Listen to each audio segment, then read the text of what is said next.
자, 우리가 지난 시간에 로마서 8장 12절에서 17절까지 상고했죠. 바울은 신자가, 믿는 자가, 거듭난 자가 예수 그리스도와 연합한 존재라는 것을 어떤 용어로 설명했냐면 양자됨이라는 말로 용어로 설명했어요.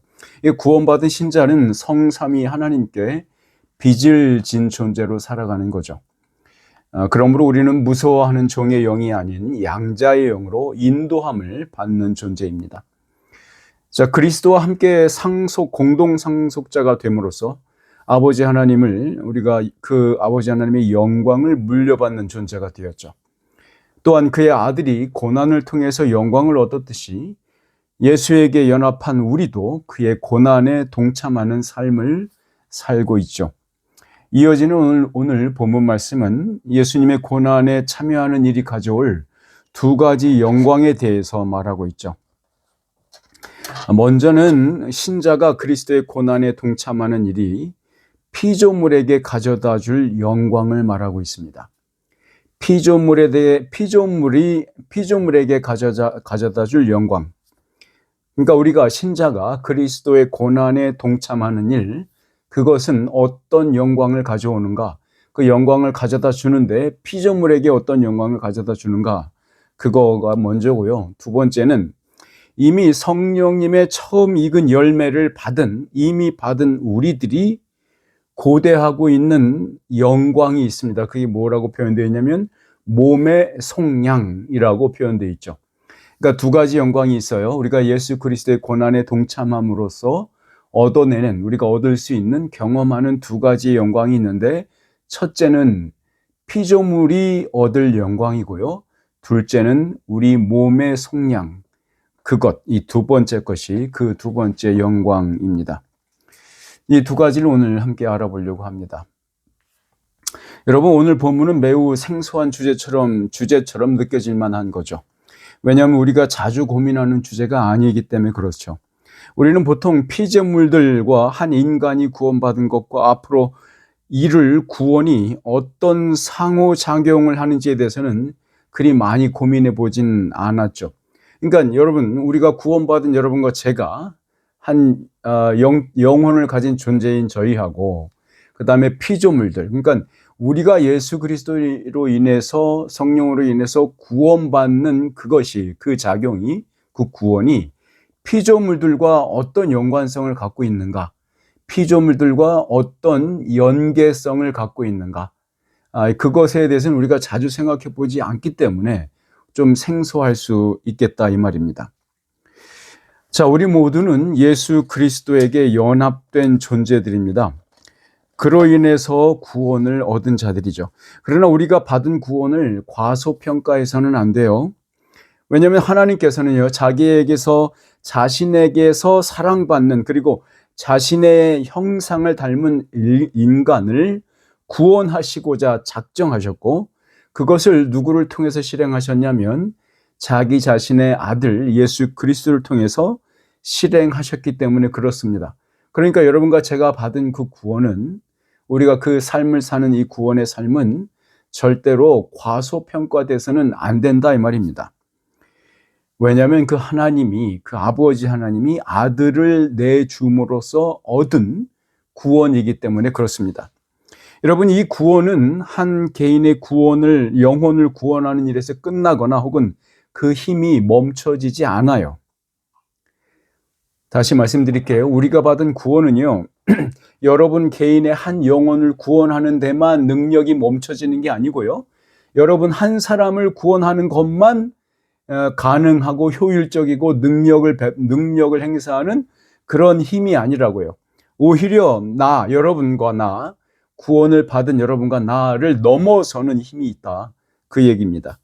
그러니까 세상 만물들, 즉 인간 외의 모든 피조물들은 인간들과 운명 공동체로 묶여 있습니다. 우리가 받은 구원은 우리가 기대하고 경험하는 것보다 너무도 큰 구원입니다. 오늘 우리가 함께 읽은 본문 말씀은요, 우리로 하여금 하나님의 구원에 대한 그 이해의 폭을 넓혀주고 있습니다. 그리고 이것이 얼마나 세밀하게 서로 연결되어 있는지 말해주고 있는 구절입니다. 여러분, 이 짧은 시간을 통해서 우리 모두의 지성이 업그레이드 되면 좋겠습니다. 그래서 더욱 크고 위대한 하나님을 찬양하는 은혜의 존재들이 되기를 주님의 이름으로 축원합니다. 아멘. 여러분, 사도 바울은 거듭난 신자가, 거듭난 그리스도인이 그리스도의 고난에 참여하는 것은 가까운 미래의 그 어떤 것과도 비교할 수 없는 큰 영광을 가져오는 행동이라고 말하고 있어요. 이것은 장차 우리가 받을 영광은 현재 우리의 썩을 몸이 받고 있는 이 고난과는 비교 자체가 안 된다라고 말하고 있는 거죠. 우리 본문 18절 말씀을 보시죠. 같이 한번 읽어볼게요. 시작. 생각하건대 현재의 고난은 장차 우리에게 나타날 영광과 비교할 수 없느니라. 네. 이거를 제가 표준 세번역으로 이렇게 읽어볼게요. 현재 우리가 겪는 고난은 장차 우리에게 나타날 영광에 견주면 아무것도 아니라고 나는 생각합니다. 라고 표준 세번역은 그렇게 번역하고 있죠. 자, 바울은 이 사실을 어떻게 알았을까요? 그러니까 우리가 지금 당하는 이 현재의 고난은 우리가 앞으로 받을 장차 받을 그 영광에 비하면 아무것도 아니라는 것을 바울은 어떻게 알았을까요? 자, 그러니까 아직 오진 않았지만 곧 올 그 마지막 때에 오늘 그리스도의 고난에 참여하고 있는 자들이 크나큰 영광을 얻게 될 것이라는 그 사실 말입니다. 분명한 것은 이 사실을 언급한 사람이 바울이 처음이 아니라는 거죠. 바울이 처음 이 얘기를 한 사람이 아니에요. 예수님은 마태복음 19장 28절 상반절에서 세상을 새롭게 하실 것임을 말하신 적이 있습니다. 이렇게 말씀하셨어요. 예수께서 이르시되 내가 진실로 너희에게 이르노니 세상이 새롭게 되어 인자가 자기 영광의 보좌에 앉을 때에, 이렇게 얘기하셨어요. 세상이 새롭게 되어 인자가 자기 영광의 보좌에 앉을 때에. 자, 여기서 세상이 새롭게 되다라는 구절을 직역을 하면 세상이 거듭나다, 세상이 다시 태어난다라는 말입니다. 예수님께서 세상이 새롭게 되어, 내가 인자, 자기 자신을 말하죠. 내가 나의 영광의 보좌에 앉을 때에 라고 말씀하신 거죠. 자, 그러니까 한 인간의 영혼이 거듭남을 표현할 때도 바로 이 똑같은 단어가 사용됩니다. 저와 여러분의 거듭남을 말할 때도 세상이 새롭게 되어라는 이 문장에서 썼던 그 똑같은 단어가 사용됐다 이 말입니다. 그래서 이 세상이 거듭날 때, 혹은 이 세상이 다시 태어날 때, 아니면 혹은 이 세상이 다시 한번 창조될 때라는 말로 이해하실 수 있다 이 말입니다. 그러니까 이 한 인간의 영혼이 거듭날 때도 같이 쓰는다는 말씀드린 것처럼 이 온 피조물들 전체가 새롭게 재창조될 때가 올 것이라는 것을 예수님께서 이미 말씀하셨어요. 자, 바울은 그러니까 예수님의 말씀과 전혀 다르지 않은 내용을 예언하고 있다고 볼 수 있죠. 여러분, 바울을 통해서 우리에게 주시는 그 하나님의 거룩한 계시는 여기에서 그치고 있지 않습니다. 피조물들이 얻을 영광에 대해서 더욱더 상세하게 말해주고 있죠. 우리 19절부터 22절까지 본문 로마서 8장 19절에서 22절까지 같이 한번 읽어보겠습니다. 19절에서 22절 시작. 피조물이 고대하는 바는 하나님의 아들들이 나타나는 것이니 피조물이 허무한데 굴복하는 것은 자기 뜻이 아니요 오직 굴복하게 하시는 이로 말미암음이라. 그 바라는 것은 피조물도 썩어짐의 종노릇한 데서 해방되어 하나님의 자녀들의 영광의 자유에 이르는 것이라. 피조물이 다 이제까지 함께 탄식하며 함께 고통을 겪고 있는 것을 우리가 아느니라. 자, 바울은 마치 여기 피조물들을 인간처럼 묘사하고 있죠. 마치 피조물들이 고대하다, 굴복하다, 바라다, 탄식하다, 그리고 함께 고통을 겪다라고 인간, 의인화해서 표현하고 있잖아요. 인간처럼 묘사하고 있어요. 그러니까 성령님께서 이 표현들 속에서 우리에게 말씀하고 싶은 것은 뭐냐면, 이 거듭난 영혼을 가진 인간 존재들과 이 피조물들이 운명적으로 연결되어 있다는 사실입니다. 구원받은 거듭난 자들의 영혼이 이 피조물들과 운명적으로 엮여져 있다, 묶여 있다라는 사실입니다. 자, 그러면 이 바울이 설명하고 있는 인간과 피조물들이 거듭난 인간입니다. 구원받은 인간과 피조물들이 어떻게 묶여 있는 것인지 바울의 설명을 한번 들어봅시다. 우리 19절 말씀 다시 한번 읽어볼게요. 19절 시작. 피조물이 고대하는 바는 하나님의 아들들이 나타나는 것이니. 자, 피조물들은 인간의 창조 이전부터 물질로 존재해 있었습니다. 그렇죠? 인간 창조 이전에 아담과 하와를 만들기 전에 하나님은 이 모든 물질들, 피조물들을 만들어 놨죠. 자, 그러나 피조물들은 그 자체적으로 자신만의 운명을 갖는 형태로 피조되지 않았어요. 이 말은 무슨 말이냐면, 인간과 상관없이, 인간과 관계없이 피조물들이 존재하도록 만들어지지 않았다, 이 얘기입니다. 오히려 하나님은 맨 마지막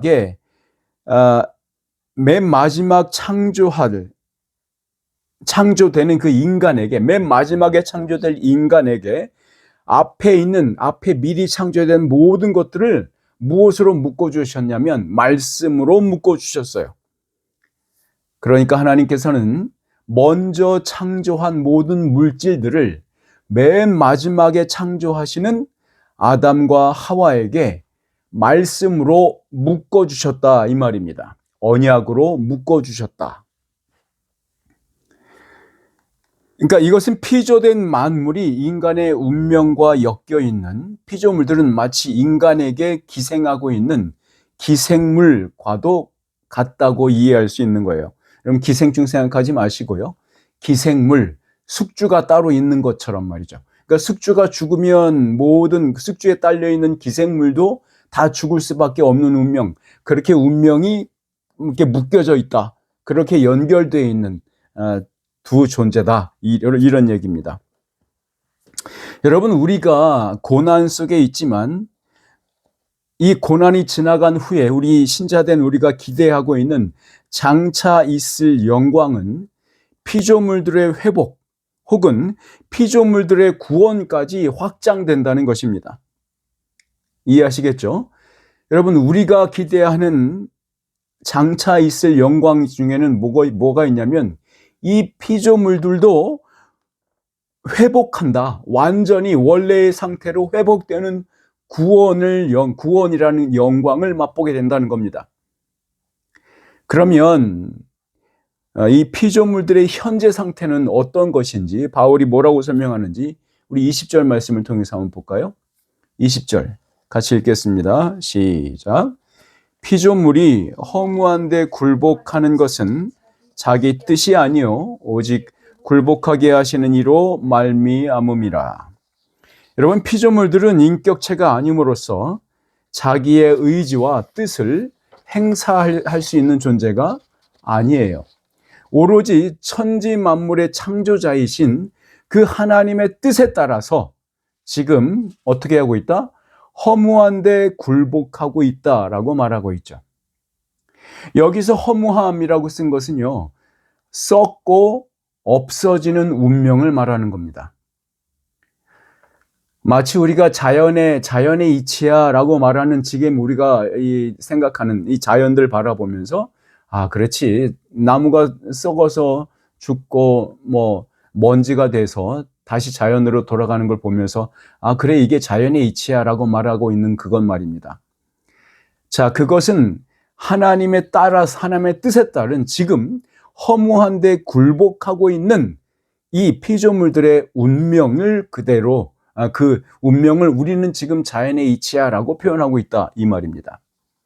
자, 그러니까 만물을 대표했던 그 첫 아담의 불순종으로 인해서 모든 피조물들은 썩고 죽고 소멸해 버리고 마는 그 허무함에서 벗어날 수 없게 됐다는 겁니다. 이것이 피조물들의 현재 상태, 현재 상황인 겁니다. 그러므로 하나님의 아들들, 즉 예수와 연합함으로 하나님의 양자로 입양된 자들이 나타나는 그 구원은 단지 한 개인의 영혼 구원, 그 이상의 의미와 효력을 가지게 된다는 겁니다.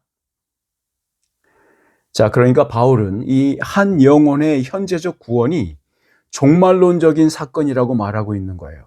그리고 모든 피조물들을 어떤 상태로? 원래의 상태로, 절대 허무하지 않은 상태로, 죽어서 썩지 않는 상태로 변화시키는 것임을 말하고 있는 거예요. 이해하시겠죠?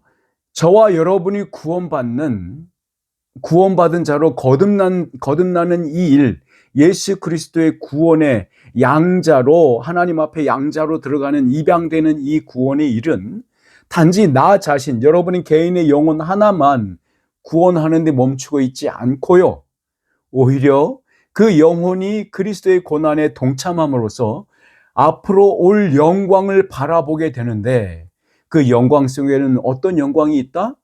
피조물들이 썩는데, 허무한데 거기에 굴복하는 그 지금의 상태에 머무를 영광이 아니라 썩지 않고 그 모든 원래의 자리로 회복되는, 원래의 피조물의 자리로 회복하는 영광을 그 피조물들도 맛볼 것이다. 그 영광이 어디에 걸려 있다? 바로 저와 여러분의 영혼이 구원받는 그 구원의 역사에 걸려 있다는 얘기입니다. 자, 바울은 다음 구절에서 피조물들이 고대하고 있는 그 원래 상태로의 회복이 무엇인지 21절에서 얘기해 주고 있어요. 우리 21절 말씀 같이 한번 볼까요? 같이 읽겠습니다. 시작. 그 바라는 것은 피조물도 썩어짐의 종노릇한 데서 해방되어 하나님의 자녀들의 영광의 자유에 이르는 것이라. 자, 바울이 앞에서 언급했던 장차 우리에게 나타날 영광, 그것을 기억해 보세요. 바울은 이 구절에서 믿는 자들이 얻을, 그럴 무엇과도 비교할 수 없는 그 큰 영광을 뭐라고 말하고 있죠? 해방과 자유죠. 피조물들에게 있어서 말이죠. 해방과 자유, 썩어짐으로부터의 해방이요, 하나님의 자녀, 즉 그의 아들들이 누리는 그 자유에 참여하는 영광입니다. 우리는 이 용어들을 구원으로 바꿀 수 있고요, 혹은 영생으로 이해할 수도 있습니다. 이 문맥이 말하고 있는 정황에 따라서 더욱더 이 문맥에 맞는 형태로 충실하게 해석을 한다면 단지 영혼만의 구원이 아닌 몸의 부활과 구원을 표현하고 있는 것으로 봐야 할 것입니다. 쉽게 말해서 우리의 몸의 부활이 피조물들이 온전히 그리고 완전히 원래의 상태로 회복될 것을 보장하는 증거로 제시되고 있다는 겁니다. 자, 이해되시겠어요? 저와 여러분의 이 육신 말입니다. 그렇죠? 사그라들고 죽을 것이고, 그리고 먼지가 되고 없어질 이 몸이 말입니다. 이 몸이 그날 예수 그리스도가 그 앞에 서는 그날, 예수 그리스도가 오시는 그날, 우리의 온 몸이 새로운 예수 그리스도의 부활체와 같은 모양으로 부활해서 부활의 몸을 입을 텐데, 그 우리의 부활의 몸을 입는 그 영광을 우리가 갖고 있는 것처럼 거기에 기생하여서 그 영광과 소망에 잇대어서 피조물들이 허무한 데 굴복하지 않고 원래의 상태로 자유로움으로, 그렇죠? 해방을 맞는 피조물들이 된다. 그 원래의 상태로 회복되는 그 소망을 피조물에게도 갖춰져 있다 이 말입니다. 그 소망이 우리의 몸의 부활이라는 소망과 이렇게 맞대어 붙잡혀 있다, 연결되어 있다 이 말입니다. 자, 여러분 혹시 생태론자 혹은 환경주의자들이 주장했듯이 인간인 우리가 자연 피조물과 화해할 수 없어요. 그러니까 생태론자나 환경주의자들은 자연과 인간과 자연의 화해를 이야기하면서 그렇게 할 수 있다라고 그렇게 말하지 않습니까? 근데 우리는 그렇게 할 수 없습니다. 왜냐하면 지금 우리 인간은 이 피조물들과 대립적인 관계에 놓여 있고 여호와의 마지막 날이 오기 전까지는 그 관계가 계속될 것이기 때문에 그렇습니다. 마치 지금 하나님께서 정해놓으신 그 방법을 생태론자나 환경론자들은 바꿀 수 있다고 생각하는 거죠. 화해할 수 있다고 생각하고 그 원래의 자연의 원래 모습을 우리가 만들어줄 수 있다, 이렇게 생각하는 거죠. 그러나 어쨌든 그들도 할 수 없는 그것은 뭐냐면 나무가 쓰러지거나 나무가 가지가 떨어져서 그것들이 막 썩어서 없어지고 또 다른 것들이 태어나는 그런 형태의 자연의 이치, 이것을 환경론자들이나 생태론자들이 바꿀 수는 없죠. 지금 우리가 말하고 있는 것은 이겁니다. 바울이 말하고자 하는 것은 하나님께서 지금 피조물들에게 정해놓은 하나님의 뜻은, 그 피조물은 허무한데 굴복하는 운명이다, 이 말입니다. 썩어서 문드러지고 없어지고 소멸해지는 운명인데 그 운명이 그대로 멈춰져 있지 않다. 그 운명이 원래의 상태로 바뀌어질 약속은 누구와 연결되어 있는가? 바로 구원받은 우리들이 기다리고 있는 그 몸의 부활과 연결되어 있는 소망으로 그 피조물들도 구원, 해방, 자유를 얻게 될 것이다, 이 얘기를 하고 있는 겁니다. 여러분, 오늘 우리 한 개인이 성령의 역사로 구원받는다 해도 그 구원받은 영혼이 우리들이 자신을 둘러싼 피조물들과 화해할 수 없어요. 이 화해는 무엇이냐면요, 이러한 상태가 되는 겁니다. 나무가 썩어서 죽지 않는 상태, 혹은 큰 파도와 쓰나미가 몰려와서 그냥 모든 인간의 문화를 완전히 뒤집어 삼키거나 완전히 수장시켜서 없애버리고 수많은 사람들을 목숨을 앗아가는 이러한 대적의 관계, 원수 관계, 이런 것을 못하게 하는 것 말이죠. 이런 것을 하지 않도록 하는 관계, 이것이 지금 대적 관계라는 것을 증명해 주고 있거든요. 이건 우리가 구원받는다고 해도, 지금 우리가 구원받고 있다 해도, 우리가 지금 예수 그리스도의 고난에 동참한다 해도 그것이 이 피조물들과 우리의 관계를, 인간의 관계를 화해의 관계로 바꿀 수 없다. 여전히 대적 관계에 있다. 왜냐하면 그 구원은 오로지 창조주 하나님의 능력과 그의 계획에 달려있는 것이기 때문에 그렇습니다. 여러분, 우리는 큰 자연재해로 인해 죽거나 혹은 인간이 쌓아올린 문화와 주거지들을 잃어버린 일을 우리는 멈추게 할 수 없어요. 오로지 온 우주의 주인이신 예수님께서 그 영광을 온전히 드러내시는 그날이 되어서야 이것을 확인할 수 있습니다. 그러나 바울은 여기서 우리에게 말하는 것이 뭐냐면요, 이 일들이 분명히 있을 것이다. 우리의 구원받은 사실이 확실하듯이, 어느 것도 바꿀 수 없듯이 저 피조물들의 마지막 완성과 회복도 확실하다고 말하고 있는 거예요. 피조물들은 인간에게 종속되어 있는 존재들입니다.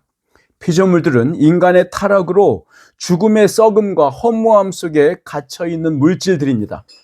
피조물들은 구원을 베푸시는 그분의 언약을 통해서 우리 구원받은 인간과 묶여 있습니다. 여러분, 그날이 오면 사자와 호랑이 같은 맹수들도 또 다른 짐승을 죽여야만 자기가 살 수 있는 그 죽음의 사슬에서 해방될 것입니다. 이사야서 11장 6절에서 9절 말씀은 그 회복될 에덴의 모습을 보여주고 있죠. 여러분, 성전으로 주어진 에덴에 더 이상 희생 제물의 피가 필요하지 않음을 말하고 있는 거예요. 새롭게 회복될 그 새 하늘과 새 땅은 다른 개체를 죽여야만 그것을 먹고 생존할 수 있는 세상이 아닙니다. 우리 이사야서 11장에 있는 말씀 한번 찾아서 같이 한번 읽어봅시다. 이사야서 11장 6절에서 9절 말씀입니다. 이사야서 11장 6절에서 9절 같이 읽어보겠습니다. 시작. 그때에 이리가 어린 양과 함께 살며 표범이 어린 염소와 함께 누우며 송아지와 어린 사자와 살진 짐승이 함께 있어 어린 아기에게 끌리며 암소와 곰이 함께 먹으며 그것들의 새끼가 함께 엎드리며 사자가 소처럼 풀을 먹을 것이며 젖 먹는 아기가 독사의 구멍에서 장난하며 젖된 어린 아기가 독사의 굴에 손을 넣을 것이라. 내 거룩한 산 모든 곳에서 해됨도 없고 상함도 없을 것이니 이는 물이 바다를 덮음같이 여호와를 아는 지식이 세상에 충만할 것임이니라. 아멘, 아멘. 여러분, 우리가 고대하고 있는 것은 이 구절들이 보여주는 영광보다 더욱더 영광스러운 것입니다. 이 땅에 실현될 그 새 하늘과 새 땅은 우리로 하여금 모든 피조물들이 원래의 영광을 회복할 것을 기대하게 합니다. 더 이상 대립적인 관계에 놓여 있을 것이 아닙니다. 오히려 모든 자연은 하나님의 영광을 드러내고 표현하기에 부족함이 없는 상태로 변화할 것이기 때문에 그렇습니다. 바울은 그 피조물들이 구원받은 우리들과 함께 탄식하고 또 함께 고통 속에 있다고 말하고 있어요. 우리 본문 말씀 로마서 8장 22절 말씀 같이 한번 읽어보겠습니다. 22절입니다. 시작. 피조물이 다 이제까지 함께 탄식하며 함께 고통을 겪고 있는 것을 우리가 아느니라.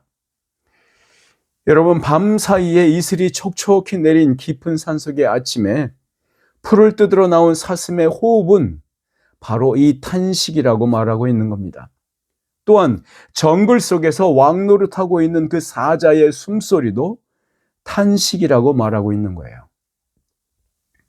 여러분, 피조물조차 탄식함으로 고통 속에서 그 날을 고대하고 있는데 하물며 그 피조물들의 탄식과 고통에 책임을 져야 하는 그 존재인 인간인 우리는 얼마나 더 그 날을 기대하며 그 날을 마음에 품어야 하겠습니까? 여러분, 장차 우리에게 나타날 저 해방과 자유의 날에 이르기까지 우리는 마치 임신한 여인이 해산할 날을 기다리면서도 계속적으로 지속적인 산통이 우리에게는 계속 있을 것이라고 말하고 있는 겁니다.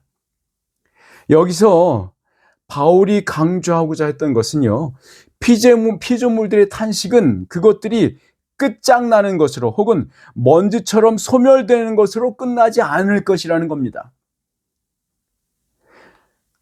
오히려 임신한 여인이 새 생명의 탄생을 기다리듯이 피조물들은 새롭게 다시 창조될 그 날이라야 끝날 것이라는 겁니다.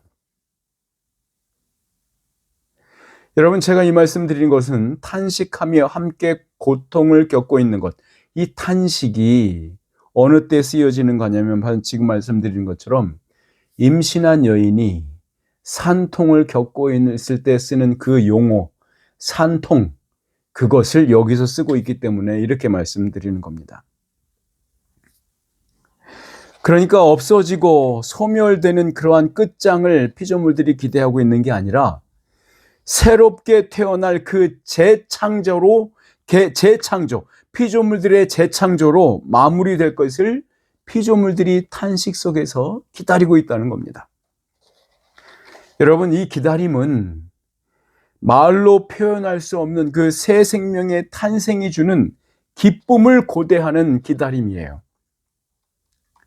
사랑하는 여러분, 저와 여러분도 이 우리 몸의 부활, 이 몸의 성량, 이것을 우리가 임신한 여인이 새 생명을 탄생시키기 위해서 그 날을 기다리는 것처럼 우리도 기다려야 하는 겁니다. 아프겠죠. 그렇죠? 지속적인 고통이, 산통이 있죠.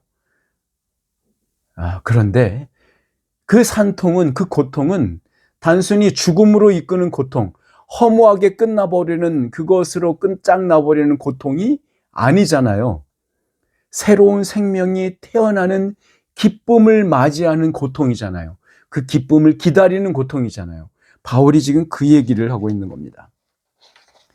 바울은 이 기쁨을 성령의 처음 익은 열매라는 말을 사용해서 소망과 희망을 우리에게 확신시켜주고 있습니다. 우리 23절 말씀을 같이 한번 읽어보겠습니다. 23절입니다.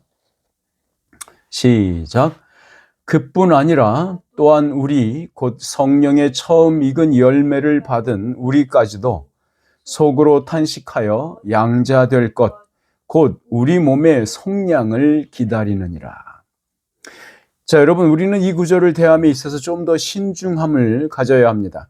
그러지 않고 그 의미를 너무 급하게 속단하게 되면 그 뜻이 전혀 제대로 해석할 수 없게 됩니다. 그러니까 바울은 자신을 포함한 거듭난 신자들을 성령의 처음 익은 열매라고 말하고 있는 게 아니에요. 잘 보세요. 다시 말씀드립니다.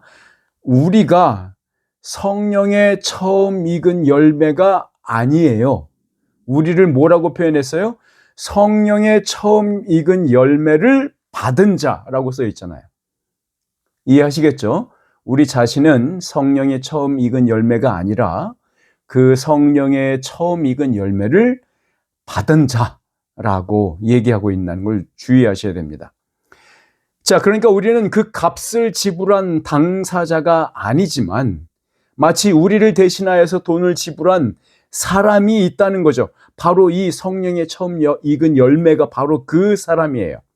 바로 그가 지불한 금액은 영어로는 다운 페이먼트라고 부를 수 있는, 한국말로는 보증금 혹은 담보물입니다. 자, 여기서 우리가 이 구절을 이해하기 위해서 우리 고린도전서에 있는 말씀을 한번 찾아보면 좋겠습니다. 고린도전서 15장입니다. 자, 고린도전서 15장 20절 말씀이고요. 다시 본문으로 돌아올 필요 없이 계속 거기서 고린도전서에 있으시면 좋겠습니다. 우리 고린도전서 15장 20절 같이 한번 읽어보겠습니다. 시작. 그러나 이제 그리스도께서 죽은 자 가운데서 다시 살아나사 잠자는 자들의 첫 열매가 되셨도다. 자, 그러니까 성령의 처음 익은 열매가 누구라는 겁니까? 예수 그리스도라는 겁니다. 자, 그리고 우리는 누구냐?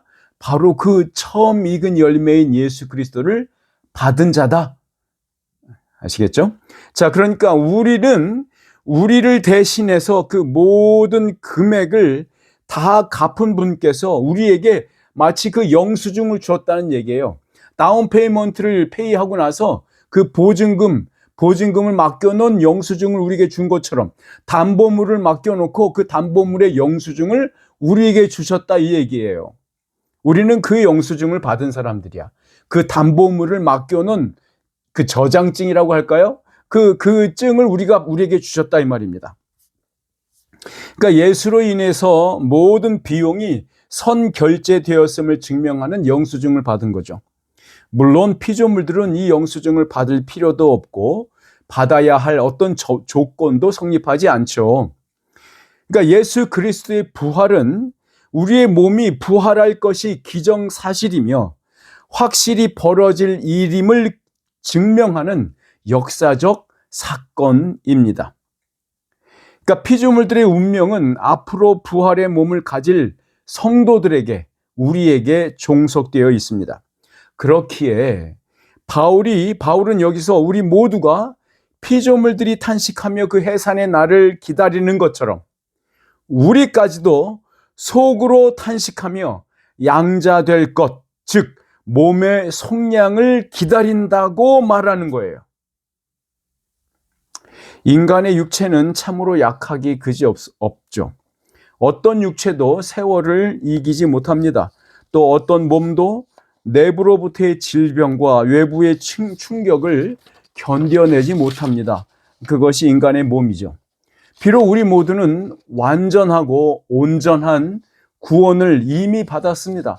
그러나 우리 몸의 우리 몸의 구원이 실현되는 그날이 오기까지는 여전히 불안하고 온전하지 못한 육체가 뱉어내는 그 신음 속에서 살 수밖에 없습니다. 바울은 이 구절에서 양자 될 것과 몸의 속량을 동의어로 사용하고 있습니다. 그렇죠? 이것은 이미 예수 그리스도와의 연합을 통해서 하나님의 가문의 양자로 입양된 자가 장차 예수님의 부활의 몸과 같은 몸으로 변화할 사실을 기대하고 있는 거예요. 여러분, 이사야 선지자의 묵시적 예언 속에서도 찾아볼 수 있는데요. 우리 이 구절을 한번 다시 찾아보고 우리 고린도전서로 한번 다시 오면 좋겠습니다. 이사야서 61장입니다. 이사야서 61장 10절 말씀을 한번 보시면 좋겠습니다. 이사야서 61장 10절.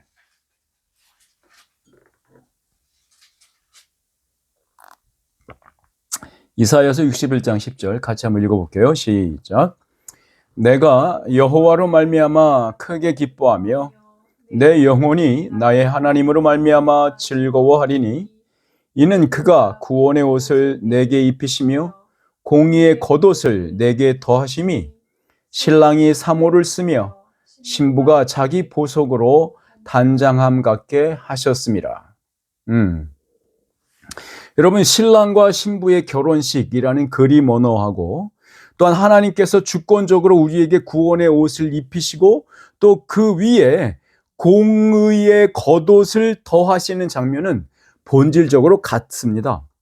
또한 이것은 오늘 본문의 용 언어로 바꾸어 말하면 하나님의 가문에 양자를 드리는 거대한 아주 화려한 예식과도 같습니다. 리터지죠. 예식과도 같아요.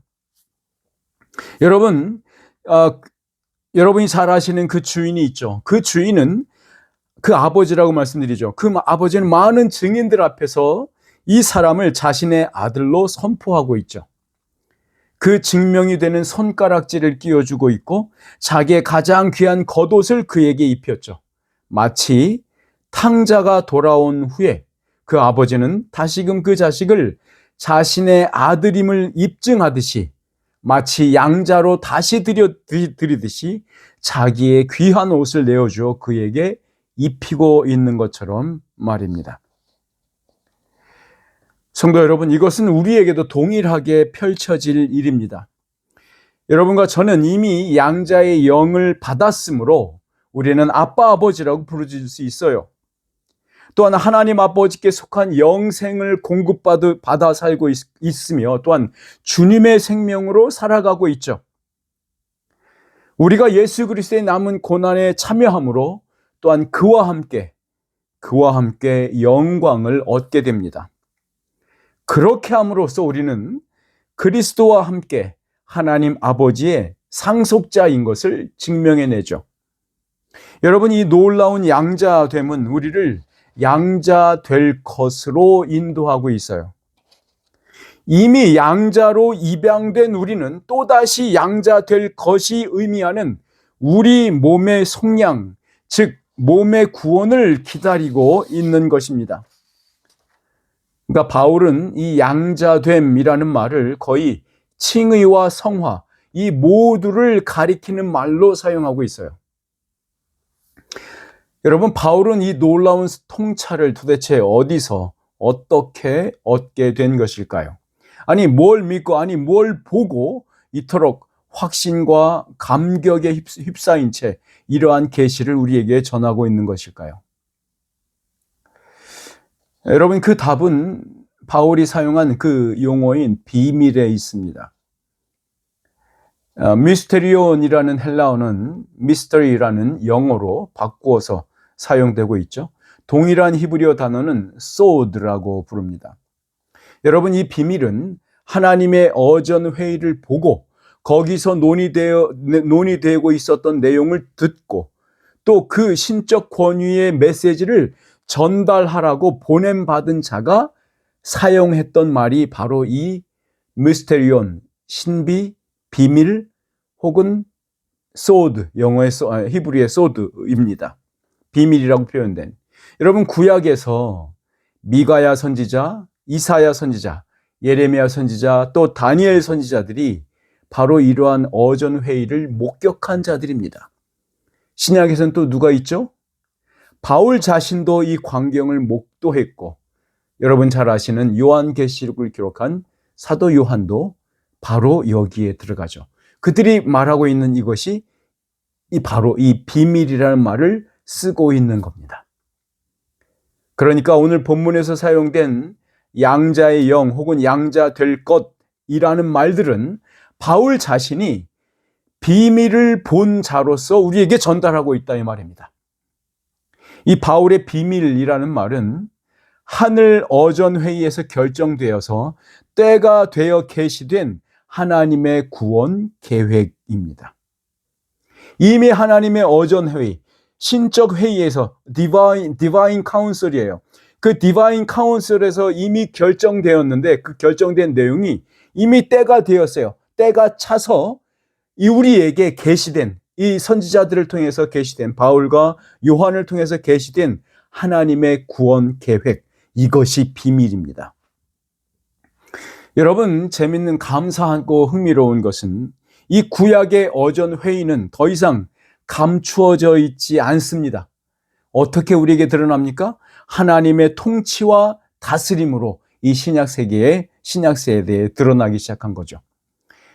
여러분, 바울이 언제 이 어전 회의를 봤을지는 정확하진 않아도 다메섹 도상에서의 부르심 때에 경험했을 것으로 추정하고 있습니다. 바울은 고린도전서 15장에서 자기가 목격한 것을 말해주고 있습니다. 이 15장 50절에서 54절 말씀은 우리가 함께 바라본 로마서 8장 18절에서 25절 말씀을 아주 쌍둥이처럼 이야기하고 있어요. 이 구절을 자세히 읽어보면서 오늘 읽은 것을 다시 한번 생각해 보시면 좋을 것 같습니다. 우리 15장 50절에서 54절 말씀 같이 한번 읽겠습니다. 시작. 형제들아, 내가 이것을 말하노니 혈과 육은 하나님 나라를 이어받을 수 없고 또한 썩는 것은 썩지 아니하는 것을 유업으로 받지 못하느니라. 보라, 내가 너희에게 비밀을 말하노니 우리가 다 잠잘 것이 아니요 마지막 나팔에 순식간에 홀연히 다 변화되리니 나팔 소리가 나매 죽은 자들이 썩지 아니할 것으로 다시 살아나고 우리도 변화되리라. 이 썩을 것이 반드시 썩지 아니할 것을 입겠고 이 죽을 것이 죽지 아니함을 입으리로다.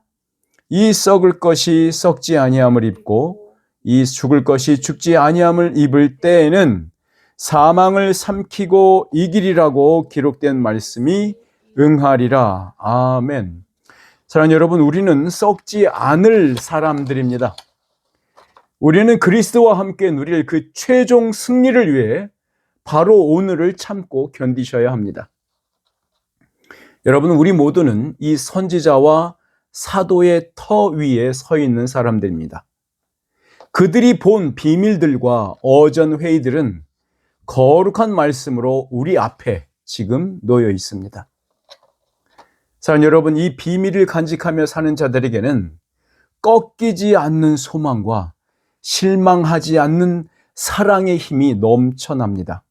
사랑하는 여러분, 이 밤에 성도 여러분 모두에게 그 예수 그리스도의 은혜의 비밀이 한없이 부어지시기를 주 예수 그리스도의 이름으로 간절히 축원합니다.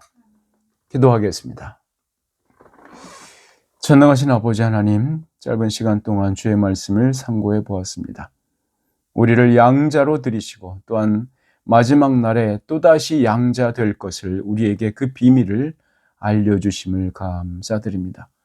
우리가 그 소망을 잃지 않고 우리에게 딸려있는 그 모든 피조물들의 구원까지 우리가 책임지며 신경 쓰며 또한 바라보며 살아가는 존재로 은혜 얻도록 인도하여 주시옵소서. 이제는 우리 주 예수 그리스도의 은혜와 하나님 아버지의 크신 사랑과 성령 하나님의 감동 감화 충만케 하시는 그 역사하심이 이제 우리의 영혼의 구원뿐만이 아니라 우리 그 개인의 영혼의 구원에 연계되어 있는 모든 피조물들의 탄식과 그 소망도 함께 떠안고 함께 껴안고 오늘의 아픔과 오늘의 고난을 참아내기를 다짐하는 사랑하는 봄의 한인교회 형제 자매들 머리머리 위에 이제부터 영원토록 함께 있을지어다. 아멘.